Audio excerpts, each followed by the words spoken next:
जानकी मत छोड़ हमरा के तोराटी ये का कहा ताड़ू जानकी? अब तो हमार धर्म पत्नी बाड़ू। देवी माता के साक्षी मान के हम तोहरा से ब्याह कैले बानी। पत्नी बनल तो दूर, हम तो और घर के नौकरानी भी ना बन सकेनी। हम नीच जात के लड़की है और ठाकुर लगता नीच के लकड़ी से भी ना छुएलन।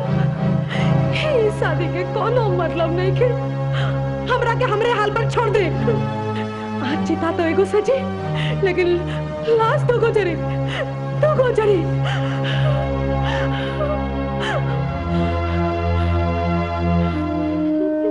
आज दुनिया कहां से कहां पहुंच गई और तू कौने सदी के बाद लेके बैठ गई? छुआछूत ऊंच नीच ता समाज के बनावल ढकोसला।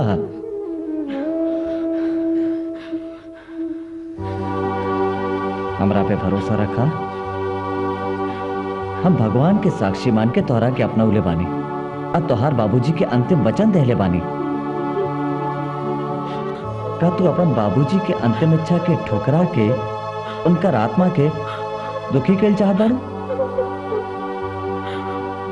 हमरा खातिर जौन राउर भावना बा, का यह भावना राउर परिवार और राउर समाज के रही?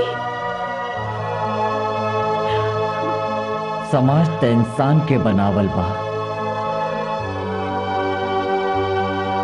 अगर भगवान भी हमरा तोहरा के छोड़े के कहियन तो हम उनका के छोड़ दे हब, लेकिन तोहरा के न छोड़ब जानकी।